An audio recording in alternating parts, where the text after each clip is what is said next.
Esto es Slowpod, tu red de podcasting. Si quieres que te ayudemos a crear tu proyecto o estás interesado en formar parte de la plataforma, mándanos un correo a contacto.lowpod@gmail.com.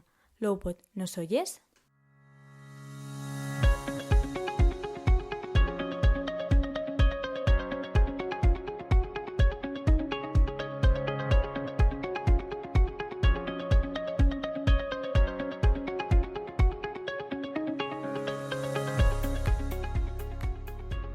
Hola y bienvenidos un día más aquí, a los Cuentos del Sabio.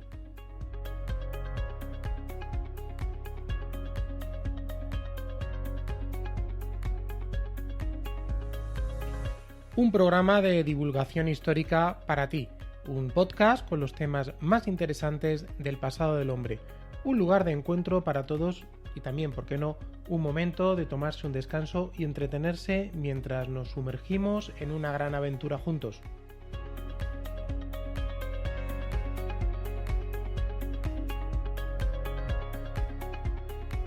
Hoy te invito una vez más a que seas parte de esta pequeña comunidad de aprendices de sabio y en esta ocasión nos vamos a introducir en la historia de la Inglaterra victoriana, una época de gloria, de poder, de un país que dominó el mundo durante un siglo.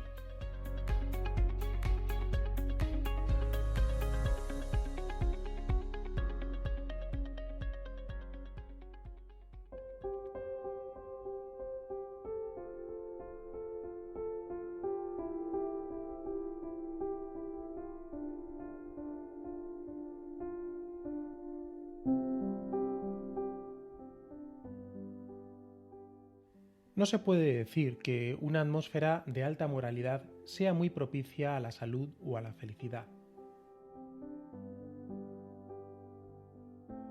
Son palabras de Oscar Wilde, el poeta que criticó una época donde convivían valores de represión sexual, de baja tolerancia ante el delito y de un estricto código de conducta social, en definitiva, de una moral que no era otra cosa que una fachada de dignidad que se daba de bruces frente a la prevalencia de fenómenos sociales de la época como eran la prostitución o el trabajo infantil.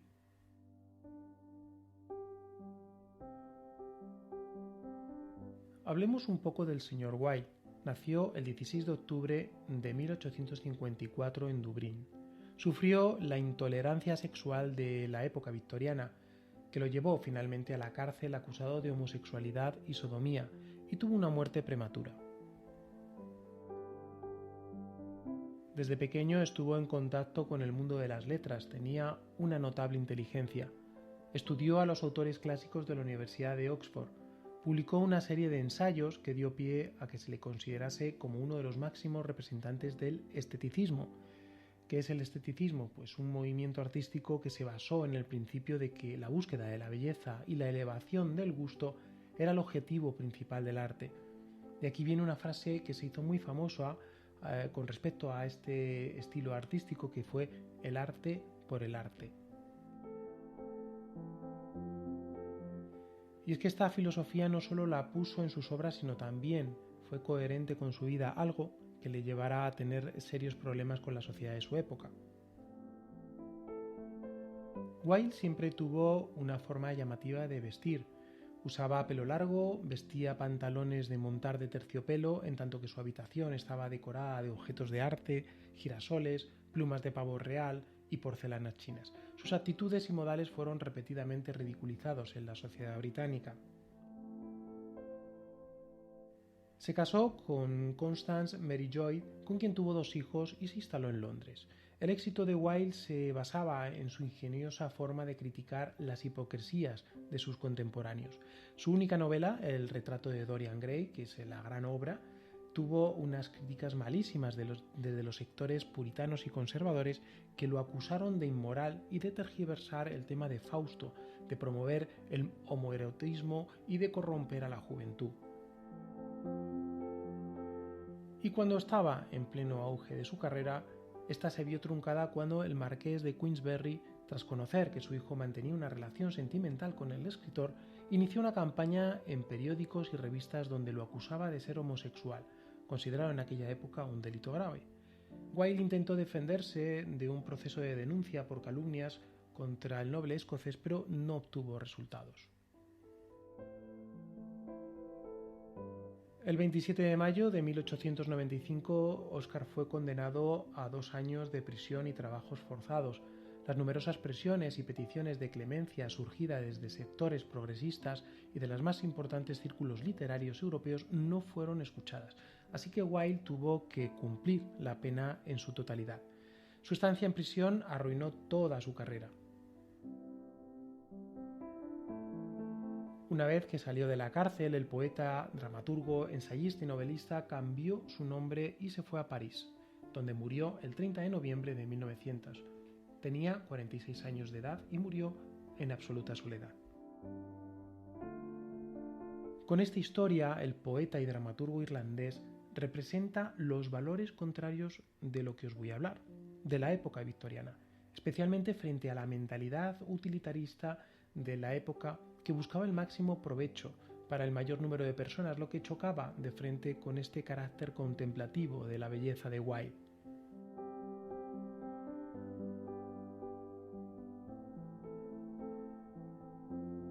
De alguna manera, el progreso, el desarrollo y el cientificismo británico coartaban las emociones y la libertad del espíritu de aquellos que deseaban cambiar las cosas. Empezamos.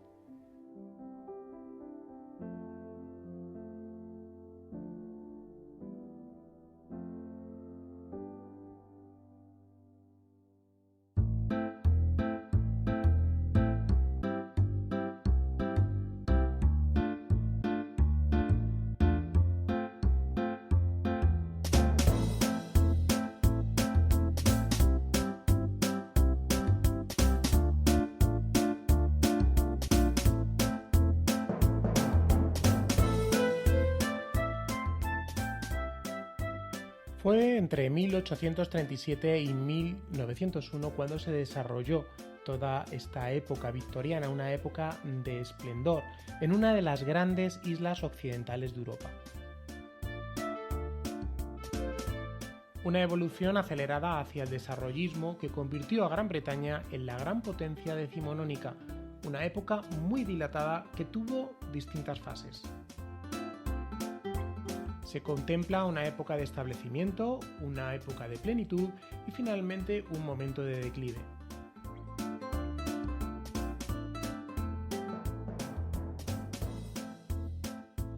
Es relativamente raro que en plena edad contemporánea se prolongue en el tiempo lo que los historiadores han denominado la era victoriana, pero tiene sus explicaciones si profundizamos en las características del Estado británico.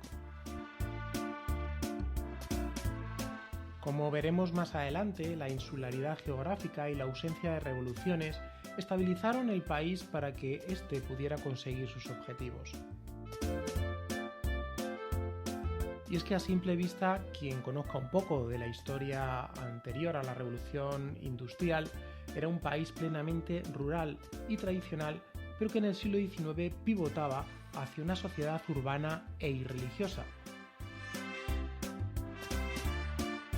De alguna manera supo combinar su pasado preindustrial con una nueva forma de entender la economía y la organización.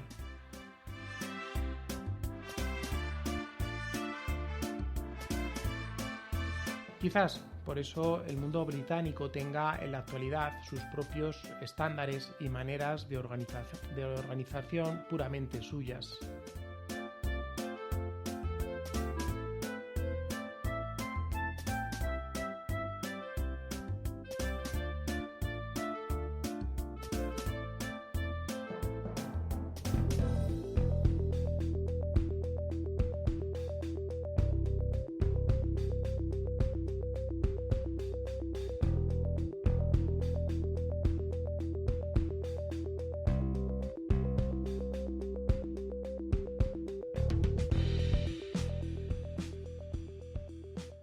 Fue el 1 de mayo de 1851 un día muy especial para la nación. La reina Victoria y Alberto inauguraban la Exposición Universal de Londres y su símbolo más visible para el mundo fue la construcción en el centro de Hyde Park de un palacio de cristal. El impacto visual era la mejor publicidad de lo que estaba ocurriendo en el país anglosajón. Gran Bretaña anunciaba al mundo su prosperidad económica su superioridad industrial y su estabilidad social frente a una Europa que miraba de igual manera con admiración y recelo.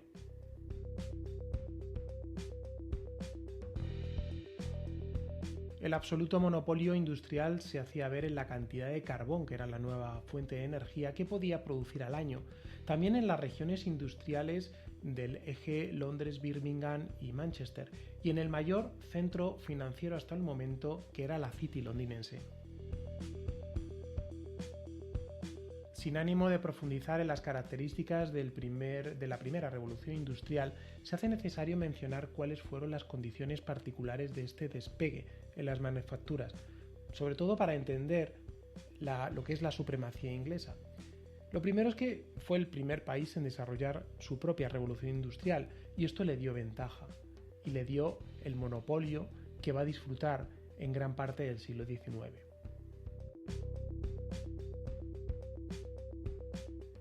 Poseía abundantes recursos naturales, sobre todo el carbón. Tenía un producto estrella que era el algodón, que era una materia prima abundantísima gracias al comercio de ultramar, esa agricultura que tenía en sus colonias del algodón, donde se explotaban a muchos de los negros en América. Con todo esto obtuvo un precio ridículamente barato y le dio un margen de beneficios sin competencia. Es decir, no podía competir ningún país frente a él durante muchos años. Además, disponía de personal cualificado y de una enorme acumulación de capitales que le permitieron la inversión y puesta en marcha de este nuevo sistema económico. El hombre victoriano vive en un mundo cada vez más tecnificado y en contacto directo con nuevos conocimientos. Vive alcanzando el deseo de dominar la naturaleza, sumergido en una filosofía del desarrollo, algo que a día de hoy es precisamente lo que queremos eliminar, porque el desarrollo que hemos construido ha sido a costa de la destrucción de nuestro hábitat. Sus habitantes doblaban en número en varias ocasiones durante el siglo, llegando a 37 millones en 1901. Además, experimenta el cambio hacia una vida predominantemente urbana. En este sentido, fue más radical la segregación de su población por clases sociales.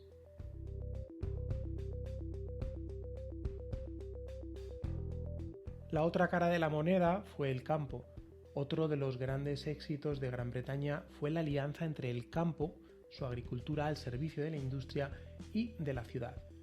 Es decir, la vieja Inglaterra continúa teniendo un lugar privilegiado a pesar de la nueva situación industrial. La sociedad rural mantiene su cohesión a pesar de las grandes diferencias entre los grupos sociales.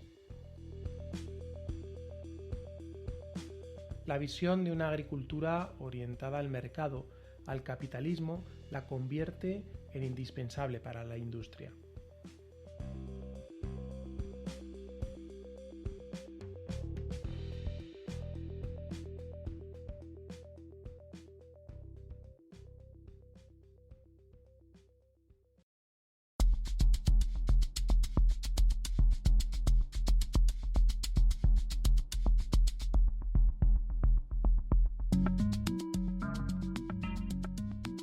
Una de las claves del éxito de Gran Bretaña es su sociedad. La sociedad victoriana era claramente desigual, pero no por ello era inmóvil, y esta es la clave. Habría tres bloques sociales diferenciados: la aristocracia, la burguesía y las clases bajas. La aristocracia continúa coronando la pirámide social y mantiene la vieja alianza con la Iglesia de Inglaterra. Dentro de la nobleza existían también diferencias. Había unas 400 familias de una poderosísima aristocracia frente a una pequeña nobleza rural llamada la gentry y unos terratenientes que formaban unas 3.000 familias. Lo que sí es cierto es que todo el abanico que conformaba la aristocracia disfrutaba de un prestigio social muy amplio.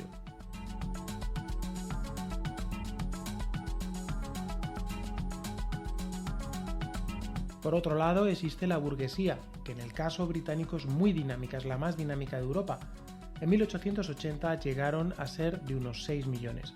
Se consideran a sí mismos un grupo social útil e indispensable para el desarrollo británico.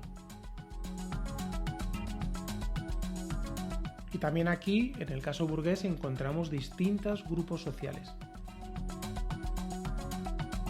La alta burguesía, banqueros, negociantes de la City, propietarios de fábricas, etc.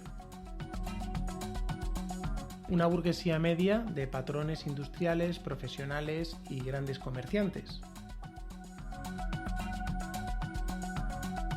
Y una baja burguesía, o la llamada clase media baja, de pequeños patronos, tenderos, empleados de banca, de comercio, oficinas, almacenes, pequeños funcionarios, maestros de escuela y un larguísimo etcétera.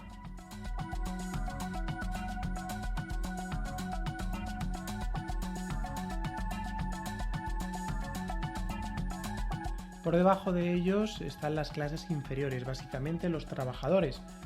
Había trabajadores de muchos tipos, no solamente los obreros, ya que en Inglaterra coexisten formas modernas de trabajo con otras preindustriales. El número de obreros mecanizados era inferior a los que no trabajaban en las fábricas. Además, existía un número importante de trabajadores agrícolas y también de trabajadores de servicio doméstico. Y al frente de las grandes industrias eran muy importantes los pequeños talleres que triunfaban al servicio de las nuevas necesidades de las ciudades. Por lo tanto, un mosaico profesional. Este grupo social sufrió el azote de las pésimas condiciones laborales y lo atestiguan muchos novelistas de la época. Esta situación se hace paradójica si afirmamos que todo este proceso de sufrimiento social terminó hacia un cambio mejor. Y todavía más abajo de la pirámide social encontramos a un mundo marginal numeroso: viudas, inválidos, enfermos, asalariados mal pagados, prostitutas y delincuentes. Estos son los otros victorianos.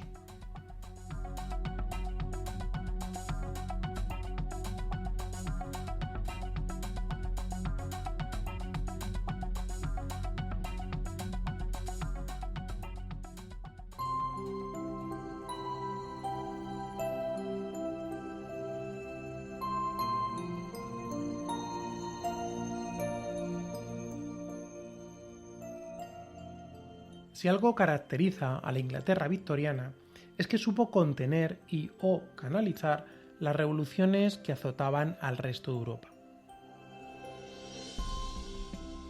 Cabe preguntarse cuál fue el secreto de la estabilidad inglesa. En realidad es difícil encontrar una respuesta clarificadora. Algunos historiadores entienden que el cambio hacia el liberalismo ya lo había emprendido el mundo británico en el siglo XVII. Pero lo hizo no solo antes, sino bajo las bases del sentido común y lejos del romanticismo y el mesianismo revolucionario del siglo XIX.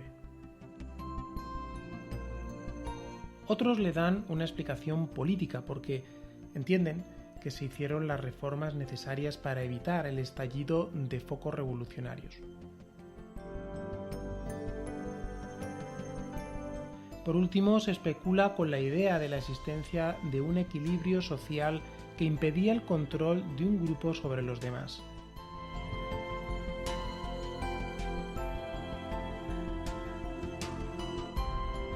Entre 1837 y 1897 se produce la Primera Gran Depresión. Inglaterra se ralentiza económicamente. Esto va a provocar una pérdida del monopolio que hasta entonces disfrutaba, y esto, desde el punto de vista histórico, crea una profunda crisis de confianza, que además acompaña al victorianismo tardío, y se produce un cambio profundo en la sociedad que se manifiesta en dos aspectos. Por un lado, las distintas iglesias retroceden como fuerza social de presión colectiva y se ve impedida cada vez más en su papel. Eso sí, esto nunca significó que desapareciera un fuerte cristianismo moralizador y desigualitario. Por otro lado, la vida familiar se restringen de manera voluntaria los nacimientos, lo que provoca una bajada de la fecundidad. Esto, por ende, llevó a una evolución importante en la condición femenina. nacieron 4 tipos de mujeres: el ángel del hogar, la intelectual, la deportista y la mujer de sociedad. Y esto nos lleva finalmente a reivindicaciones feministas en el ámbito educativo, jurídico, político y sexual.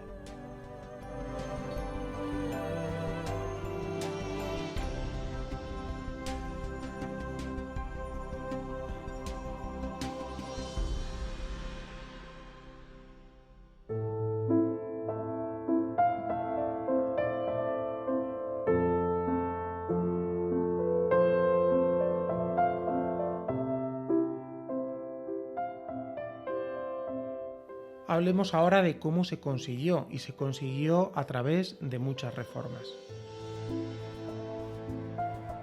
A ojos de cualquier europeo, Gran Bretaña es el símbolo de todo aquello que anhelan políticamente hablando. Es decir, es un paradigma de las libertades. Es cierto que en esta época no podemos hablar de democracia, pero sí nos encontramos con un país que supo contener al absolutismo, como hemos dicho anteriormente, sobre todo desde el siglo XVII, y de esta manera pudo frenar la omnipotencia de la corona.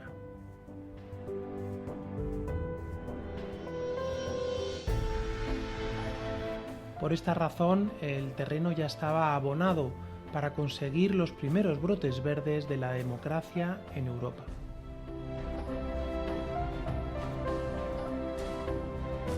El poder, eso sí, descansaba en las grandes familias aristocráticas.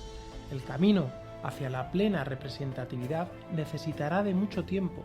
Solo a partir del siglo XX podemos hablar de una democracia plena.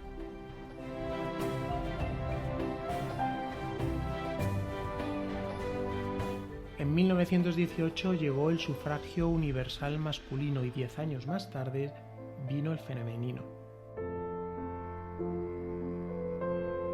Es decir, el camino hacia la democracia fue lento, pero se consolidó de tal manera que sobrevivió en el periodo de entreguerras y se forjó como un resorte frente a los totalitarismos de esta época.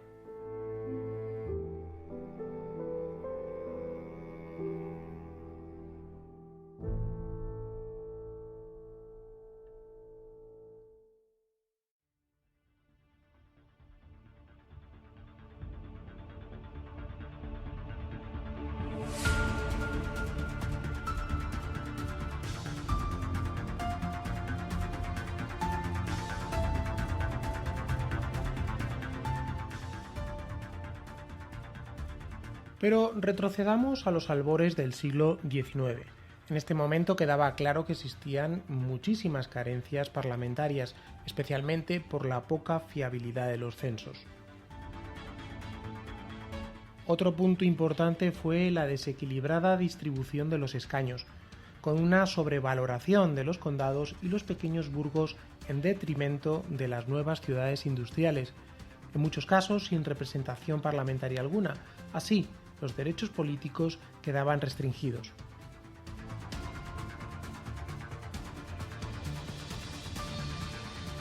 A todo esto es importante tener en cuenta que existía una filosofía promovida por las clases altas, una filosofía que justificaba la desigualdad a la hora de votar.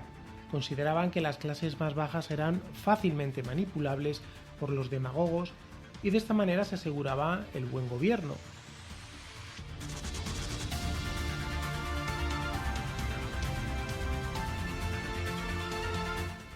Además, estas clases disponían de independencia económica y de tiempo libre para poder dedicarse a la política. El sistema parlamentario británico era bicameral. Contaba con una cámara alta, la llamada Cámara de los Lores, cuyos miembros son elegidos por el rey y sus escaños son vitalicios y hereditarios. A esta cámara también pertenecía la jerarquía de la Iglesia de Inglaterra. Luego estaba la Cámara de los Comunes o la Cámara Baja. Era electiva, pero los candidatos formaban parte de la aristocracia terrateniente. De este grupo, solo los anglicanos podían integrarse en el aparato del Estado.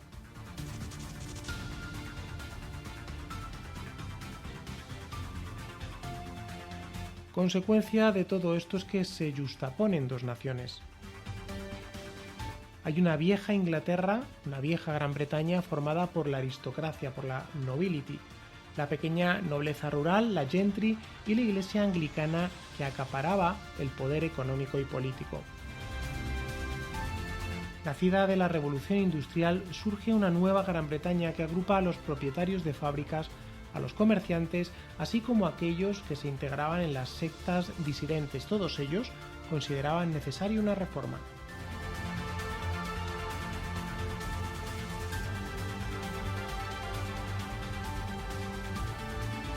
Ante estas premisas que os acabo de comentar, durante todo el siglo XIX Gran Bretaña pasa por distintas reformas que llevarán a extender el poder político entre los distintos grupos para, entre otras cosas, evitar conatos de revolución.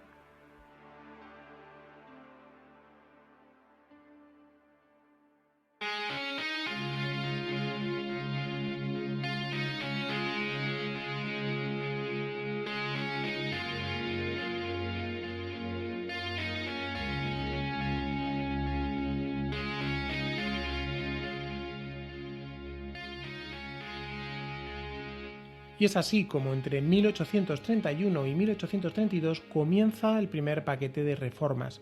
Se promulgan leyes destinadas a alcanzar una cierta equiparación de derechos civiles y consecución de libertades públicas. Se derogan las Combination Acts de 1825, unas leyes que prohibían las reuniones y las asociaciones. También fueron abolidas las Test Acts, unas leyes que daban derecho a integrarse en el aparato del Estado solo a los que profesaban el anglicanismo. En el Parlamento británico existían dos grupos políticos. Por un lado estaban los Tories, es el grupo de ideología más conservadora, y por otro los Whigs, algo más liberales. En cuanto a las reformas, estos grupos se encontraban divididos. En 1831 son estos últimos quienes consiguen que fuera aprobada un proyecto de reforma llamada la Reform Bills, que permitía el acceso a la política a personas con un cierto nivel de riqueza. La situación de crisis económica del país favoreció a que esta reforma fuera aprobada. Había que evitar una revuelta. Aunque esta ley se puso en marcha, su coste político fue mínimo para las élites, que sin embargo pudieron evitar la desestabilización del país. El mapa electoral seguía estando desequilibrado. La Cámara de los Comunes seguía siendo mayoritariamente aristocrática.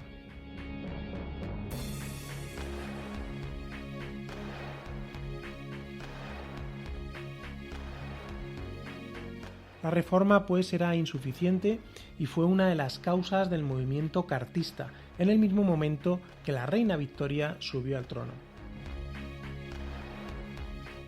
En este caso se exigían derechos políticos para las clases trabajadoras, se reclamaba el sufragio universal, elecciones anuales al Parlamento, escrutinio secreto de votos, supresión de censos electorales, equilibrio igualitario de las suscripciones e inmunidad parlamentaria. Sin embargo, el cartismo fracasará, quizás porque eran demasiadas reivindicaciones para la época.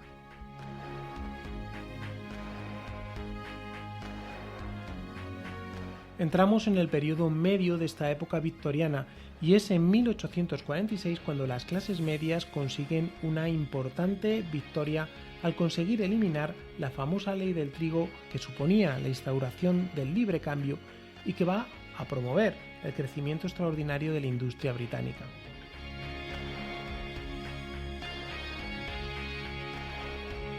Desde este acontecimiento hasta 1864 no existe una gran evolución hacia el reformismo.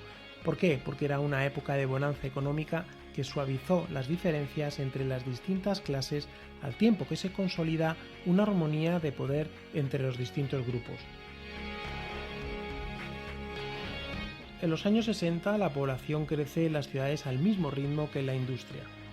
En Reino Unido agrupará el 50% del mundo laboral. Por ende, el movimiento obrero cada vez adquirirá más fuerza. Tanto los liberales de Gladstone como los conservadores de Disraeli idearon una nueva estrategia para frenar las expectativas del proletariado, integrando a los obreros cualificados en el sistema electoral. Con esta medida, dividieron a las clases bajas y frenaron su avance hacia los derechos políticos.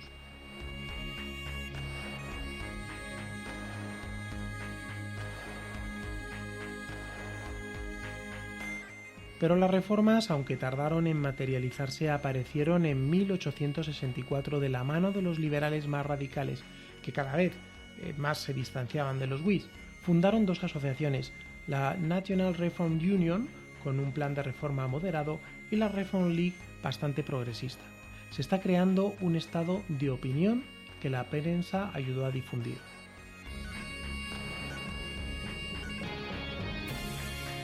Pero la realidad se materializa de otra manera. Los radicales no consiguieron sus objetivos, pero Disraeli y los conservadores consiguen llevar a buen puerto la que será la Reform Act de 1867. La segunda reforma hizo que los votantes aumentaran. Ahora, 1 de cada 3 adultos masculinos podía votar.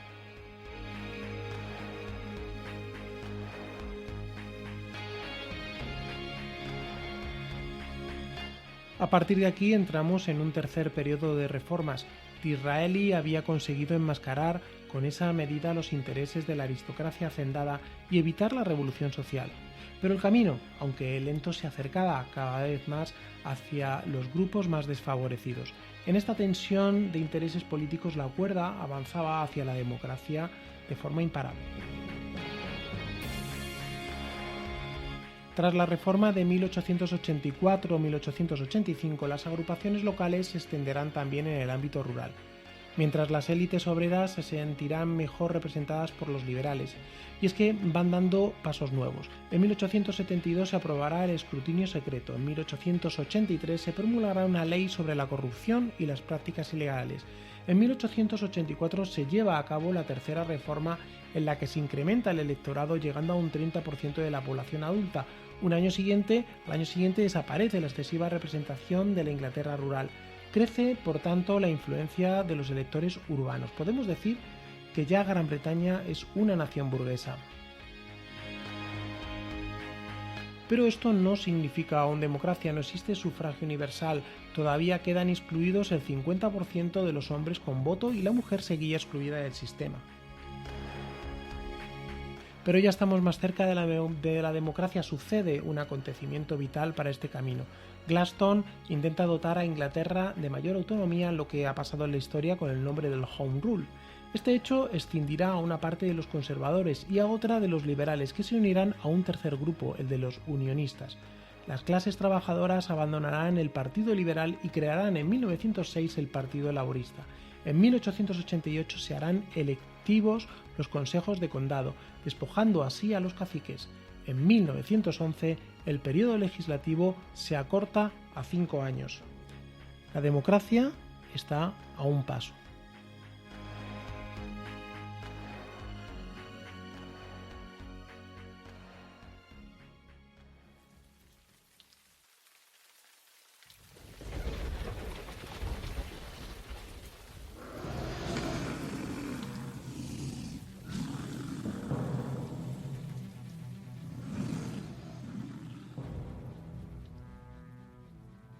No podemos omitir en este capítulo el apartado del imperialismo británico y, en su defecto, la incuestionable hegemonía frente al mundo.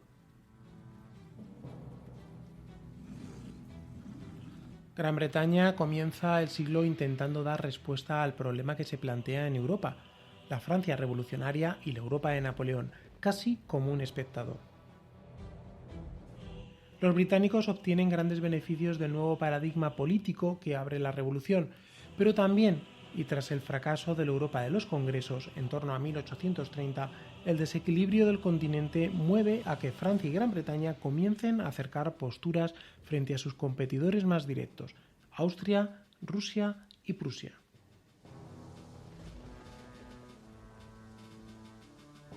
Sin embargo, esta situación no fue duradera por asuntos relacionados con la política geoestratégica y colonial. Y es aquí donde comienza, y en paralelo con la evolución de la política de la que hemos hablado, una carrera por el control de los recursos del mundo, para lo cual necesitaban el control territorial de extensas áreas del planeta.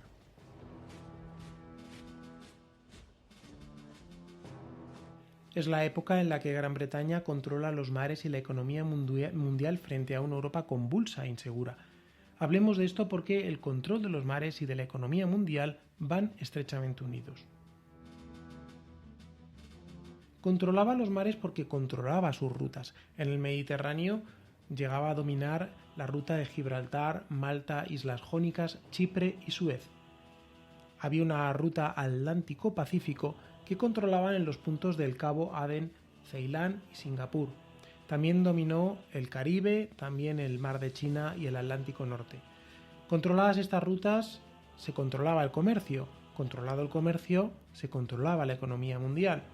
Ya desde el siglo XVIII se convirtió Gran Bretaña en el gran taller del mundo. Además, en sus territorios de bandera controlaba también sus mercados, como en el caso de Canadá, Australia o Nueva Zelanda, aparte de dominar también los mercados de la antigua América española, el Imperio turco y China. La red comercial era tan extensa y bien estructurada que no tenía necesidad en muchos casos de un control directo. Con la crisis del último tercio del siglo XIX y el final del monopolio industrial frente a los países como Alemania, se entiende que es imprescindible poseer cada vez más colonias que suministren de materias primas y abran más mercados. Cuando muere la reina Victoria, su imperio contenía una quinta parte de la humanidad. La Guerra de los Bóers pone fin a este imperialismo en 1902, porque fue la última adquisición colonial británica. En el seno del Imperio de la India ocupaba el lugar privilegiado. Había 300 millones de habitantes de diferentes lenguas y culturas. Para reforzar este territorio se extendieron por Afganistán, Persia, Birmania y el propio Tíbet. En el sudeste asiático se extendieron por Malasia y Borneo, mientras que en el Pacífico se instalaron en las Kuriles. Por otro lado estaban los territorios de poblamiento blanco como Canadá, Australia y Nueva Zelanda. Y en el último cuarto de siglo la colonización se dirige hacia África. La expansión se efectúa en 4 puntos: en el norte con la ocupación de Egipto pasando por Sudán, en el oeste los británicos se enfrentaron en varias guerras contra los Asanti y la posterior creación de la colonia de Costa de Oro. En África Oriental desde Zanzíbar penetraron hacia Kenia y Uganda, y en África del Sur las colonias británicas del Cabo y de Natal, y finalmente la conquista de las repúblicas de Orange y Transvaal en la mencionada Guerra de los Bóers.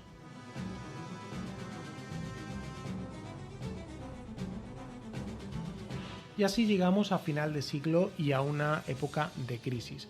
La tendencia británica en las relaciones internacionales seguía llevando la misma línea: la posibilidad de intervenir en todo lugar sin jamás comprometerse con nadie mediante tratado, mantener la seguridad imperial controlando sus ejes estratégicos y la libertad de comercio.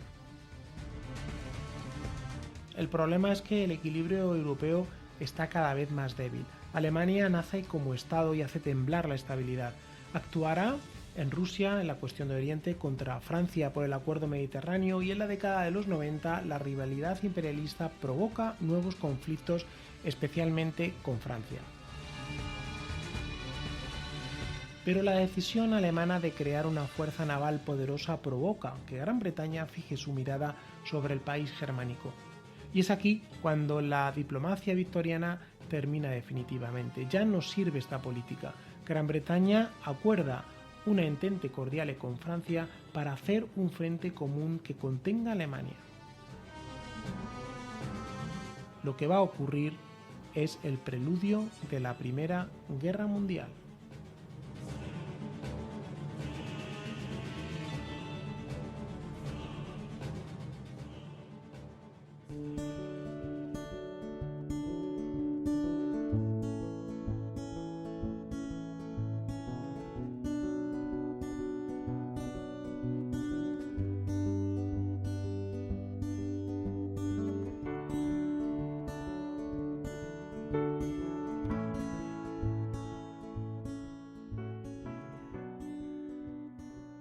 Quisiera hacer una conclusión para recoger la esencia del victorianismo.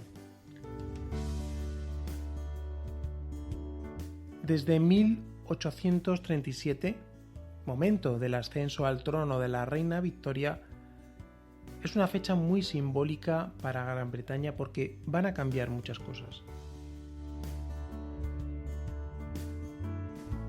Desde el punto de vista económico, la superioridad británica no es para nada cuestionable. desde el siglo XVIII el país arrastraba las consecuencias positivas de su revolución industrial y ahora recogía sus frutos. Esto la convirtió en el taller de Europa. No existe manufactura que pueda competir a las elaboradas en las fábricas de sus grandes ciudades.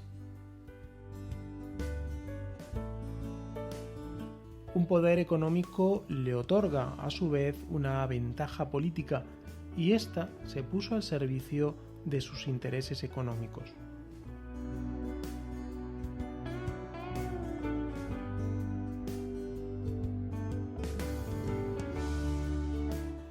Cada pieza en el tablero internacional venía acompañado de una estrategia británica directa o indirectamente.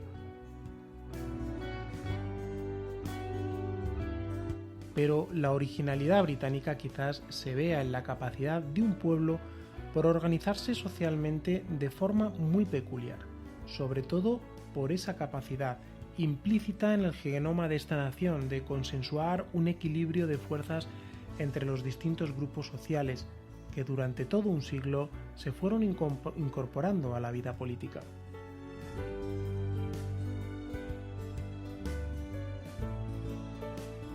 El poder de la burguesía fue el más numeroso de Europa y actuó como una fuerza motriz.